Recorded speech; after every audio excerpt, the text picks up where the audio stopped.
Good morning, good morning, good morning, everyone. This is Dr. Herbert Harris, and this is Success Mentorship Class number 300, and I'm sorry, number 423. Wow. Happy Easter to everyone this incredible weekend.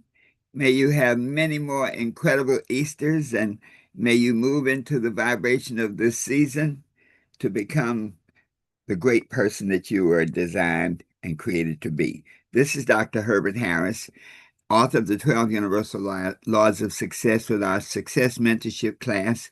We're coming to you live on Instagram and on YouTube and in our special mastermind group. And today is a super special day that we invite you to join us for this transformational message. I invite you to visit our website, www.herbertharris.com, and see copies of our books, The 12 Universal Laws of Success, Life Lessons for Your Success, and many other tools that can transform your life. We now do a meditation. Someone recently asked me why we do a meditation before our classes, and it's to really bring us to the moment, to this point in time and space. In the winter, when you come in from outside, you close the door quickly because the cold air will follow you in.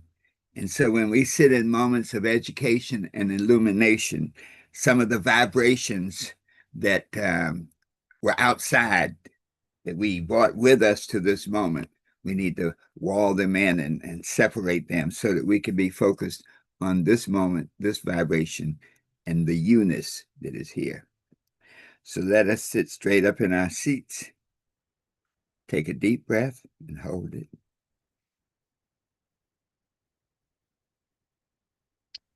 Let it out slowly.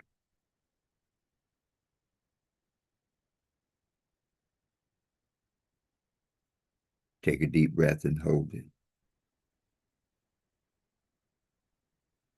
Let it out slowly.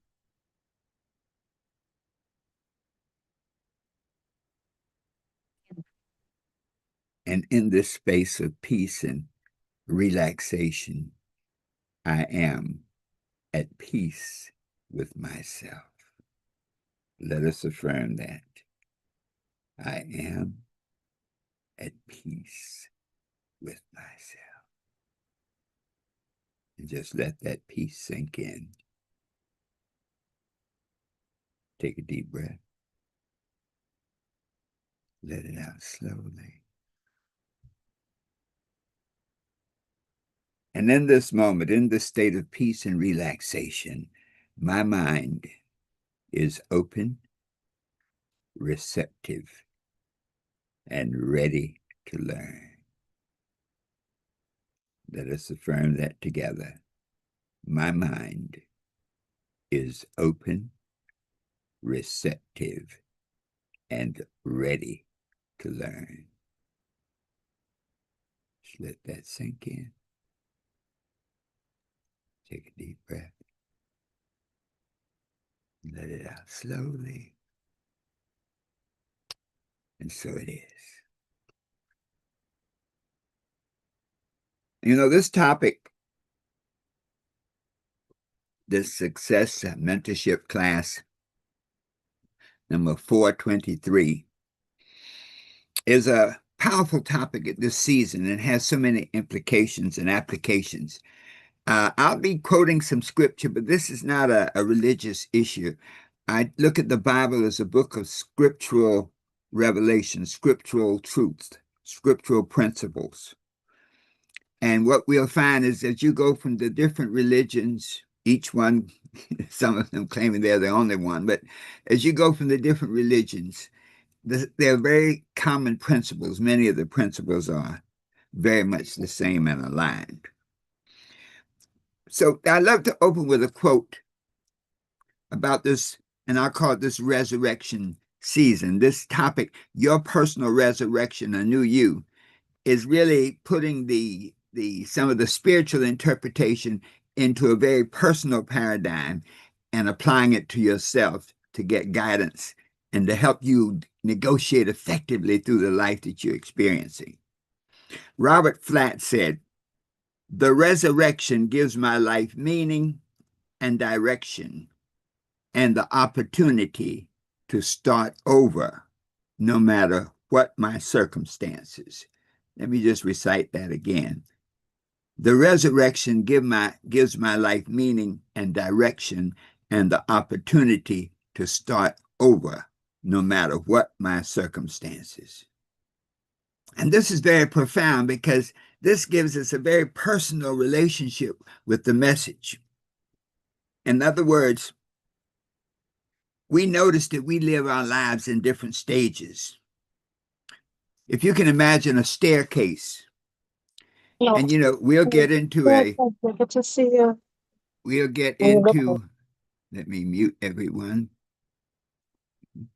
We'll get into a state of growth, so it's like you're on step number 1 and you get there and you get comfortable and you sort of learn how to exist.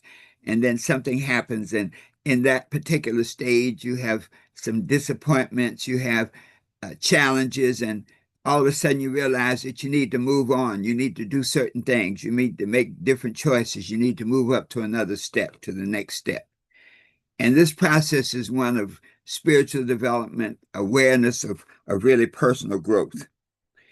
And so this says to us that no matter what our situation, we may be in a period of trial and tribulation, stuff may be happening. And I guarantee you that many of us who are listening today and who will listen to this are facing different challenges.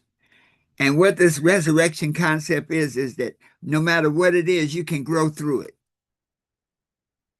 Sometimes we'll look at, say, the Bible, and let's look at it as a point of instruction, not as a holy message, but just as a point of instruction. To give a little background on this whole resurrection, this Easter spirit. Last Sunday was Palm Sunday, and according to the scriptures, Jesus came into Jerusalem triumphant, riding the donkey. He had created and done miracles throughout the valley, and he had literally raised Lazarus from the dead. And something very interesting, he did all of these things very publicly. So people got a real sense of his power. So when he came into Jerusalem on Palm Sunday, he was hailed as a hero. And within a week, by that Friday, he was being crucified. And so one of the messages we get here is that many times after our greatest victory, after we've accomplished something really profound, stuff happens. Sometimes you may get a good report from the doctor, and 3 months later you say, well, there's something not right. And I know I've had situations where I said, Doc, didn't you see this coming? And so in your greatest victory, you can have these challenges that will come up. And the beauty of this whole concept is that you have the ability now to get through it. You have the ability now to focus on your purpose and on your life and on your reason for being to get through it. So when we look at this whole process as a spiritual experience, we see that the choices we make impact the life we live. Think about this. I was reflecting back on a couple of years ago when Will Smith was supposed to have gotten, an Oscar, I think. And he did get an Oscar. But prior to that, if you remember, he went up and smacked the master of ceremonies, punched him. And that choice that Will Smith made literally changed the course of events. And so all of the good that would come from winning an Oscar, being a top actor, and the great work he did was negated by the choice to go up and slap the young man, the MC. And so this idea now is that in some of your greatest victories and some of the greatest things that can happen to you, some of your great accomplishments, that the choices you make can neutralize them. When we go back to the parallel with the Bible, when Jesus had come into Jerusalem, I mean, he had done some incredible things. when you go into this, he had raised Lazarus from the dead, even though Lazarus had been stinking in the tomb. He'd healed the sick. He'd given sight to the blind. And when he was told even by his disciples, don't go to Jerusalem, because you had literally done certain things that would make the world possibly respond to you. Even told them, don't go to Bethany because they stoned you the last time. But the reason that Jesus said he went there, he kept saying that the scriptures may be fulfilled. And that's a very cute way of saying that he was going to fulfill his purpose, his reason for being there. And so this is a parallel for us. When we understand our purpose, that we are created for a divine reason, that we are created to do great things, that once we understand our purpose, then we can have a vision of who we are and what we're supposed to be. Many of us never figure out our purpose. You know, in network marketing, we always tell a person, let's determine your why. Why is it important for you to make money? Why is it important for you to create alternate income? Why is it important for you to be in this business? And if a person doesn't know why, if they don't have a vision of what their life would be like if they accomplished the things they set out to do, they will probably not be successful. But when you understand your purpose and you can see the vision of your life clearly, nothing is impossible. So that means that no matter what is going on in your life right now, there's a way through it. And I guarantee you, those of you today listening and those of you who will be listening, there's a vibration of challenge right now happening in the universe. And this whole resurrection concept says that you have the ability to not only address that challenge, whatever it is, but you have the ability to overcome it. And this is a part of the natural order of things. This is how it goes. Dr. Martin Luther King said something interesting. He said, our Lord has written the promise of resurrection, not in books alone, but in every leaf at springtime. This is saying that this whole concept of resurrection is a part of the natural order of things, that they will always face challenges. But if you can center and focus on your purpose, the reason for being here, you can get through those challenges. Wow. That's a powerful thought, folks.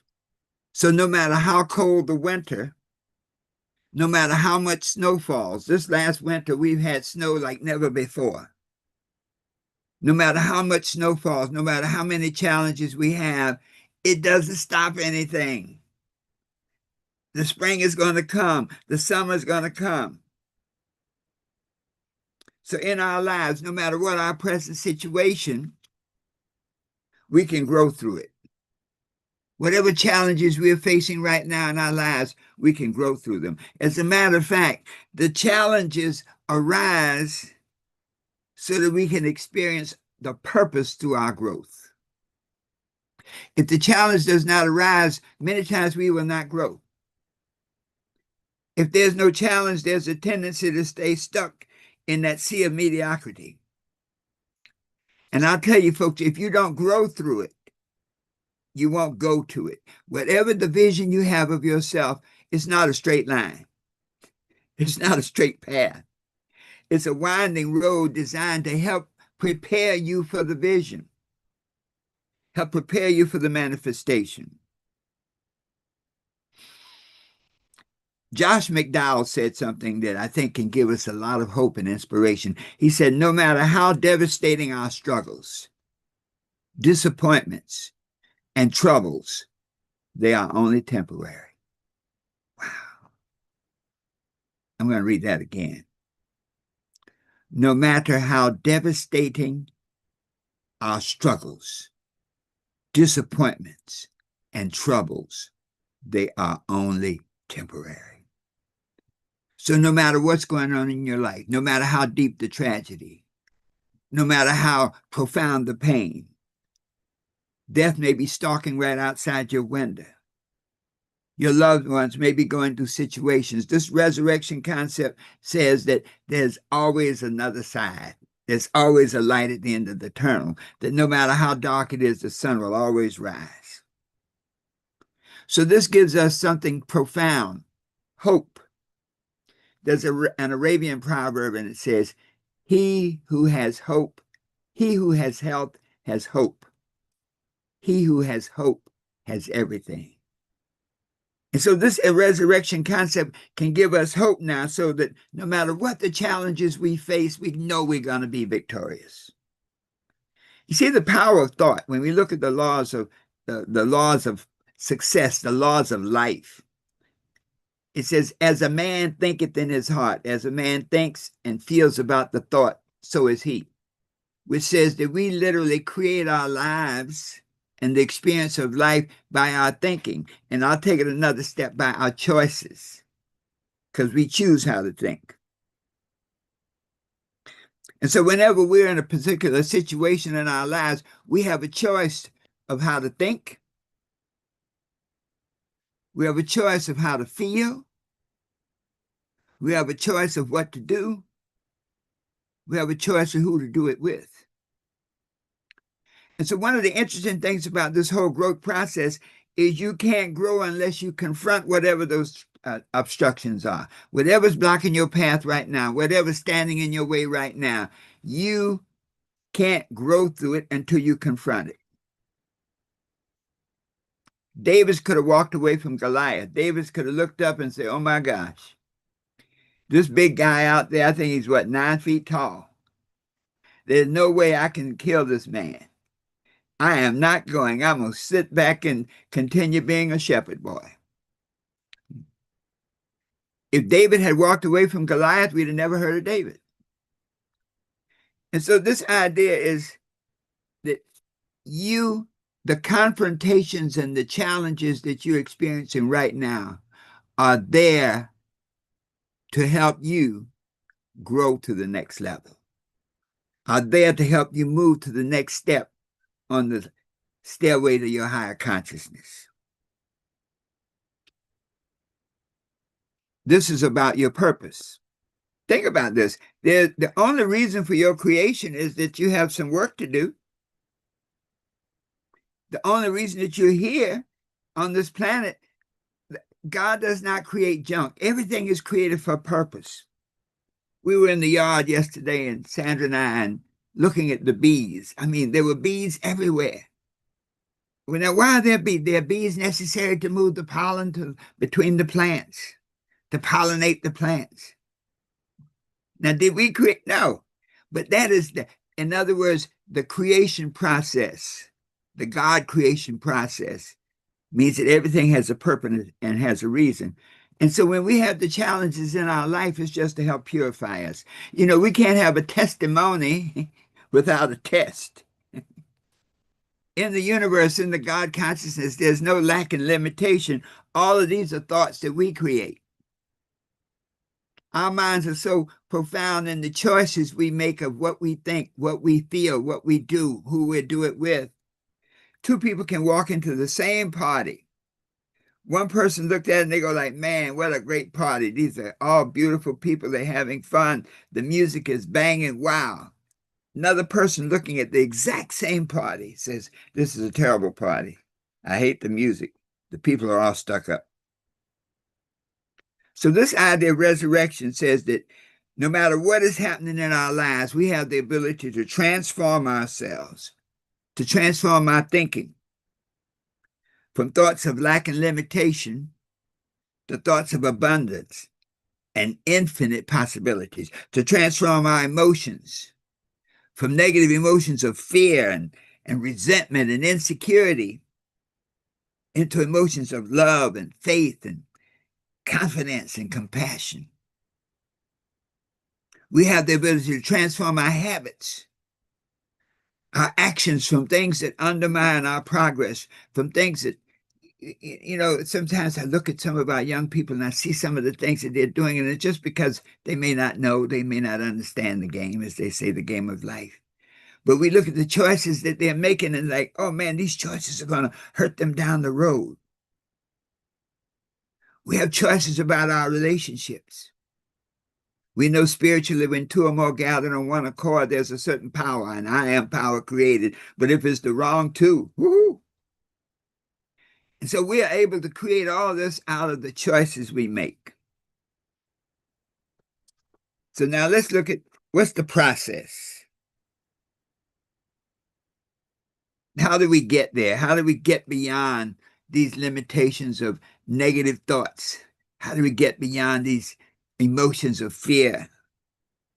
How do we get beyond bad habits, bad actions that undermine our efforts? How do we get beyond choosing the right people to be with us on this journey? There are 6 keys. Key number 1. Everything has a reason and a season. Birds have a purpose. Butterflies have a purpose. Rocks have a purpose. Everything has a purpose. Man has a great purpose, a profound purpose. To do good, to transform the world, to do things that will advance, you might say, the progress of all mankind. When we say that everything has a reason, the reason is our purpose. In other words, we are born for a purpose, and this idea that everything has a reason and a purpose says that our life is really about discovering our purpose. Our reason for creation is always there, but this growth process that we go through, many of the challenges that we go through to help us determine our purpose, what are the reason for our being. It's revealed to us. We discovered it was always there. And so challenges often help you get there. The fact that everything has a season, there's always a yin-yang aspect of the universe. That's the way the world moves. There's no light without darkness. There's no darkness without light. You know, there was a movie called Oh God, and a fellow named George Burns. I know that you young folks never heard of George Burns, but George Burns was a comedian, and he was playing God, and this young man asked him, he says, if you're God, why do you create sickness? Why do you create war? And George Burns says, you know, even though I'm God, I have never been able to figure out how to create an up without a down, how to create light without darkness. And so this idea of seasons means that everything has a time and it changes. We talk about, they say, when I was a child, I thought as a child and I acted as a child because you were in the season of childhood. But now that I'm a man, I think as a man and I act as a man. And so this idea of the challenges is to help you move through the stages of life as you are challenged to overcome whatever the thing is that's blocking your way. So everything has a reason and a season. Our goal in life is to establish that reason, to find our why, to find our purpose, and then to harmonize with it through our actions, through our thoughts, through our emotions, through our relationships. And then when we get into the harmony and rhythm of our purpose, nothing is impossible. Number 2, we are where we are because of our thoughts, our emotions, our actions, and our relationships. And let's take it a little further. We are where we are because of the choices we make in the thoughts we permit to come into our minds, in the emotions we permit to experience, in the actions we choose to do, in the relationships we permit to exist. And so this idea that the choices we make, how we think, how we feel, how we act, the people we associate with, now determines the life that we live. We've heard it. You know, the old folks, our grandparents, boy, they had some deep wisdom. They'd say, birds of a feather flock together. I know all of our parents told us, don't hang out with the wrong crowd. And what we find is, based on the choices we make, that determines the reality we experience. So when Will Smith chose to hit Chris Rock, he blew it for that experience of winning an Academy Award. So our choices determine our life. Number 3, Third key, we must choose to change. When we talk about Palm Sunday, when you read behind a lot of the allegories in the story, there were numerous times where Jesus' disciples told him, don't go, don't do this, don't do that. But Jesus always made a choice. He chose to go to Jerusalem, that state of consciousness. He chose to give answers to the authorities, not what they wanted to hear. Many times you think of somebody like Nelson Mandela. Mandela stayed in jail 27 years, and all he had to do was to disavow the things he believed, that the South Africans should be free, should not be treated the way that they were treated. That's all he had to do was change his song. And he could have walked out of there. So the choices you make determine the life you live. And it is your choices that help guide you to your destiny. That once you understand the reason for your living, and then your choices, you execute your choices accordingly, nothing is impossible. So everything we do is about the choices we make. So those of you who are going through changes right now, what new thoughts can you think? Maybe you can stop thinking about what didn't happen and start thinking about what if it did happen. Maybe you can stop hanging on to unforgiveness. Maybe there's somebody that's hurt you and wronged you, and oh boy, you can't get over that. That people, I could never forgive you. Well, that rock will be there in your shoes until you do. So the choices you make determine the life you live. The fourth key, we must know who we are. All of the scriptural texts talk about the promised land. What is the promised land? The promised land is the land, the life that you would like to experience. The life for you and your family that you would like to experience. Think about the prodigal son. And we've all been the prodigal son. We've all made some decisions. The prodigal son said, give me my piece of the rock and let me roll on. Okay? He goes out and he spends all his money, he ends up broke. But the prodigal son said something profound. He says, basically, I don't belong here in the pig pens. And that's the same thing that we have to do. Whatever you're going through in your life right now that's not pleasant, that's not pleasing to you, say to yourself, I don't belong here. I don't deserve this. And then the prodigal son said this. He said, in my father's house there's food enough and more for even the servants. I belong there.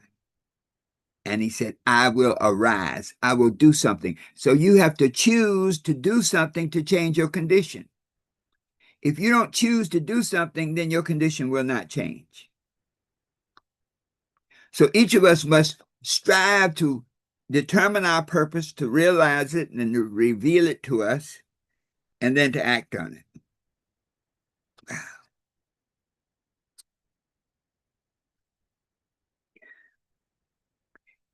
If you don't have a vision of the life you would like to live, it will not happen. There's a principle that says, where there is no vision, the people perish. Where you have no vision, you fail. Because your vision directs your life. With no vision, you have no direction. So in order to create that new you, that resurrected you, you must have a vision of what it is. How you want to be, what you want to do, what you want to have. The full scope vision of who you desire to become. Number 5, it's okay to doubt. Anytime you go on the path, anytime you strike out to go for it, there's that moment of doubt. There's that moment when you say, I don't know if I have what it takes. It creeps in. We become fearful. We quit. Sometimes people start a great endeavor, and when they get close to it, there are more bumps in the road than they can handle, and they quit. So it's okay to doubt, but don't be overcome by doubt.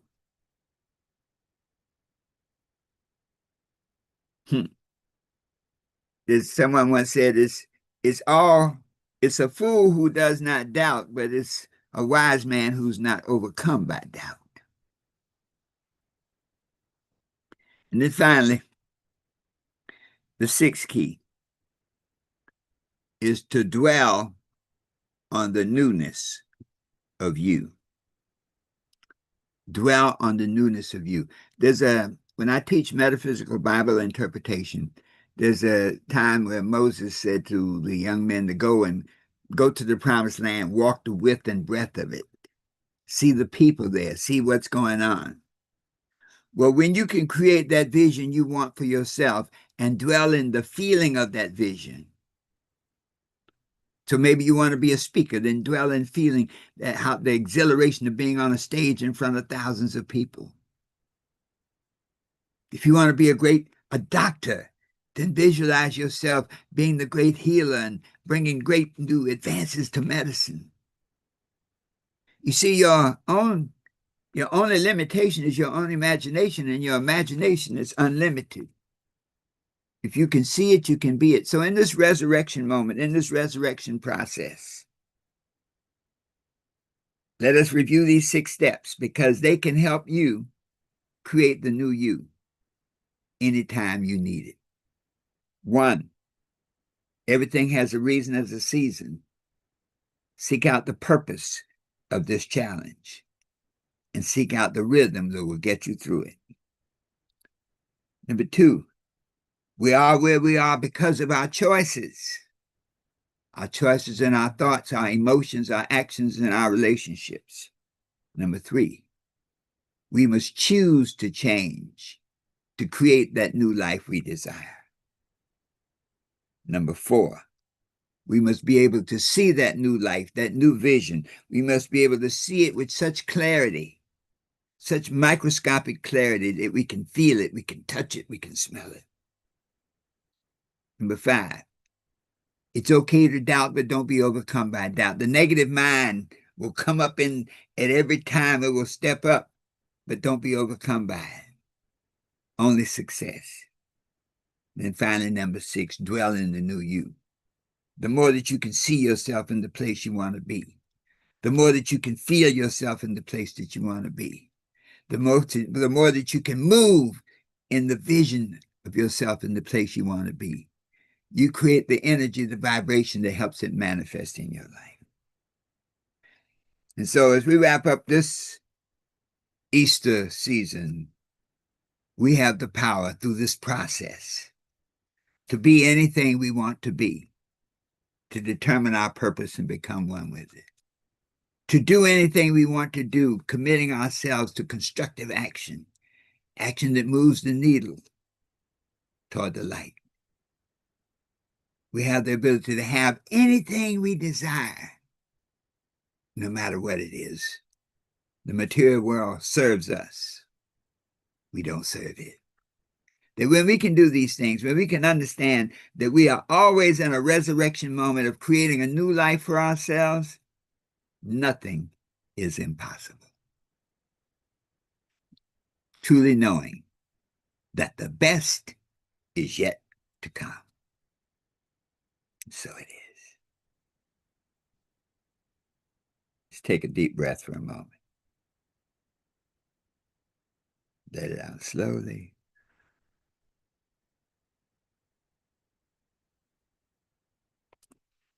Thank you so much for being with us today. May you have a happy Easter. I invite you to visit our website, herbertharris.com, and schedule a life consultation. You may be facing challenges, but there's always a solution. Those of you on Instagram, check out our profile and click on our link tree and see some of the goodies we have available for you. So once again, folks, thank you so much for being with us today. Those on Instagram, may you have a happy Easter. May you take this message and make it yours, knowing you have the power. Those of you on YouTube, do the same. You have the power to create the new you, the powerful you, the bold you, the unstoppable you. So let's get it done, knowing that the best is yet to come. And so it is.